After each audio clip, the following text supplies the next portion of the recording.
10-Minute Jazz Lesson Podcast, episode 398.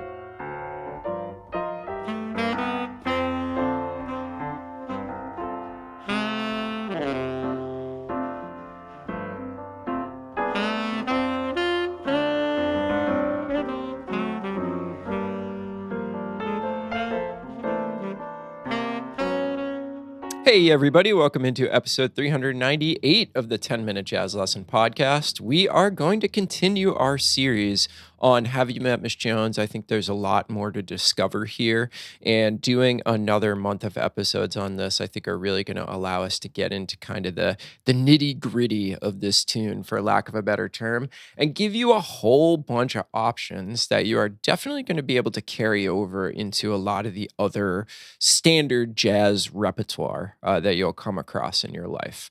Okay, so we have talked about a whole bunch of stuff already, right? We talked about approaching the A sections as simply as possible and then adding one little thing to it. And then last week we talked about the B section, which is usually regarded as the hardest part of this tune, or let me put it a different way, is definitely the hardest part of this tune. But again, we simplified, we just removed a whole bunch of that sort of like chord to chord playing that I think a lot of you would have normally done if you didn't zoom out a little bit and look at the key centers. So we're going to continue with this today of talking a little bit more about like key center playing, but I want to give you a different perspective on it. Okay. So let's just chat for a second on what kind of makes things effective when it comes to how we present material, especially on a melodic instrument. So, like I play a melodic instrument, the saxophone. I can't play harmony on the saxophone. I can outline harmony in a melodic way, but because my instrument only plays one note at a time, I am a melodic person, right? That's all I could do is I could play one note at a time, melodies. I can convey harmony by one outlining it and maybe doing so fast enough that really what hits you is the harmony, but it's really just melody. So, coming from that frame of reference, one thing that I often hear from a lot of my students when I want them to solo in key centers, like we've been talking about. So let's say we're working on Have You Met Miss Jones? And I say, okay, so in the A section, please just solo using F major, concert F major.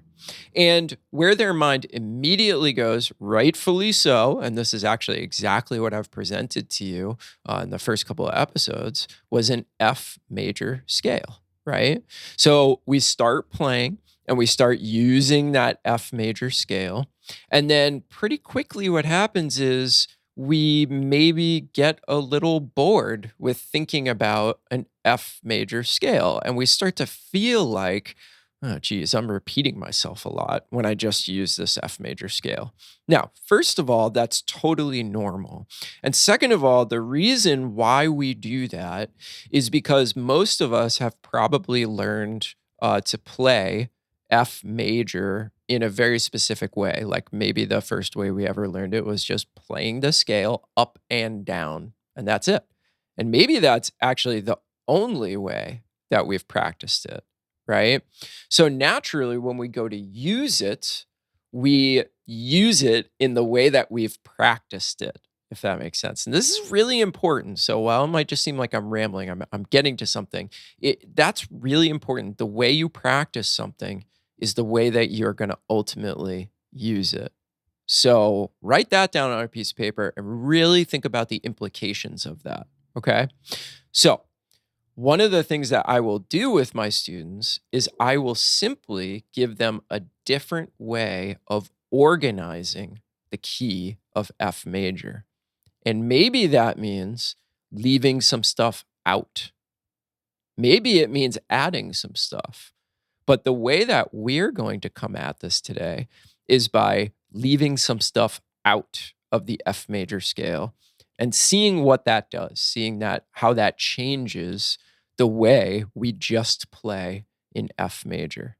So let's think logically, real quick, about how we can leave some of that information out and organize our F major scale into a little bit of a different sound. So, one way that I really like to do it is I like to think about pentatonic scales. So, step one, what we're going to do is we're not going to think about a full F major scale now. Now we're going to think about F major pentatonic. So, how's that different from the F major scale? Well, we leave out the fourth step of the scale and we leave out the seventh step of the scale. So, instead of this, instead, what we'll do is we'll think about this. Okay, so what does that do? You're like, well, it's still F major. You're just leaving out two notes. But think about all of the intervallic relationships that change just by leaving out those two notes, right? So instead of having just this sort of succession of whole steps and half steps, now all of a sudden we get the interval of a third built into the scale, two intervals of a third.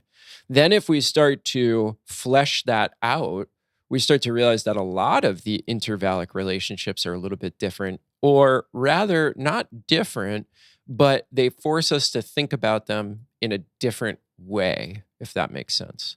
So, what would happen now if I went and I played over a couple of A sections of Have You Met Miss Jones, but I was only thinking about this F major pentatonic shape? How would that change my playing?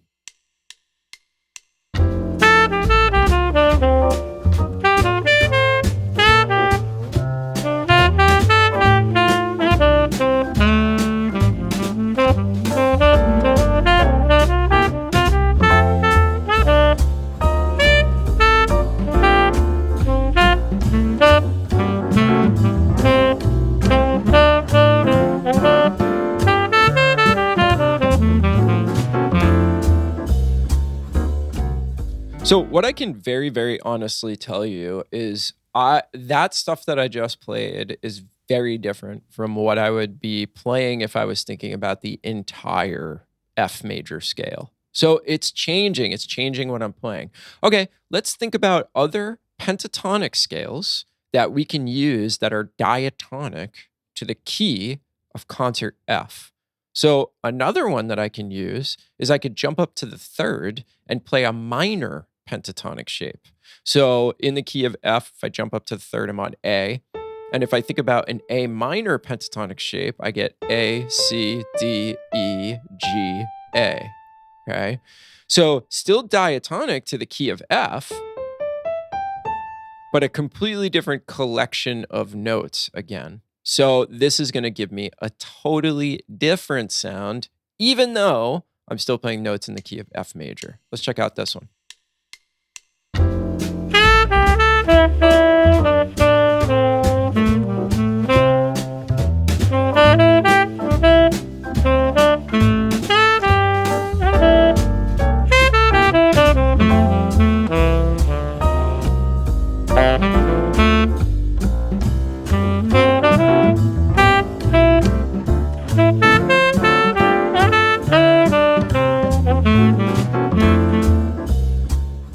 Okay, so maybe that like struck you as way cooler or not as cool, but let's try to reserve our value judgments for later, okay, later on in this process. Right now, we just want to investigate all the different things that we can use that stay in the key, all the different pentatonic shapes that we can use that stay in the key. All right.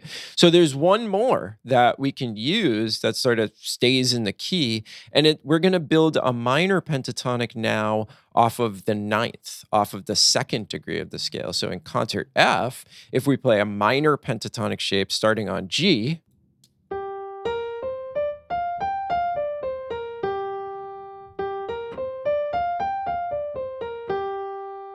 that's our other diatonic option. Outside of that, we get non-diatonic notes. But before we go any further, let's check out what that one sounds like over the A section of Have You Met Miss Jones.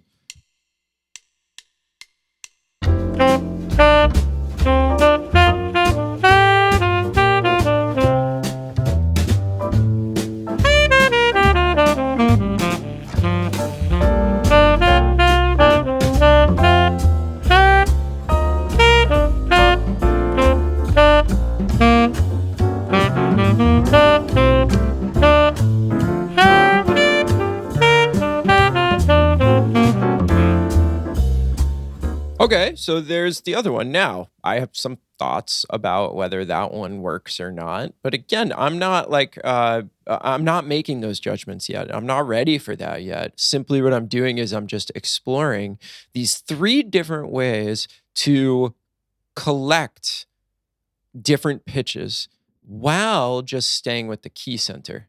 Now, this is kind of a cheat code when it comes to soloing in a key center fashion, for lack of a better term. And a lot of people, what they'll do is they'll just solo using the major scale, and then they'll convince themselves, like, well, I've run out of material to use just using this key of F major, this F major scale. But what I want you to realize is that if you have that thought, if you really think about it, you're probably leaving a lot on the table in terms of what you can do with that scale. And there's probably a lot more of your favorite musicians out there that aren't thinking chord to chord and concerning themselves with that way of playing, but are simply just a lot more creative than you are in a key center. So this would be so good for so many of you out there where you don't have to complicate things. You don't have to start playing chord to chord. You don't have to start uh, segmenting your thoughts, but this chord is happening now, this chord is happening now, this chord is happening. Instead, you could investigate things like this using those three pentatonic shapes. And what you would probably realize is that some of those shapes work better in some places than others. And it might be really cool to use a certain pentatonic shape in a certain place, but what's informing you of that is sort of your ears and playing over the tune and doing the experiments yourself, right? You're always going to get more out of doing the experiments yourself, coming to your own conclusions and basing what you play off of that than having somebody tell you exactly what to play and where, and then just following that dogmatically. Okay. So that's what I want you to do this week. On the PDF for the Patreon members, you're going to have these three pentatonic shapes as a model.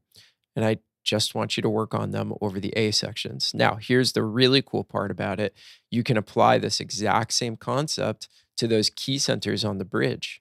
And now you have a ton of other stuff to experiment with over that bridge and over those three key centers on that bridge. Okay. So this could be really a game changer if you're willing to put in the work and the time to experiment with the stuff until you find something that you really like. Okay.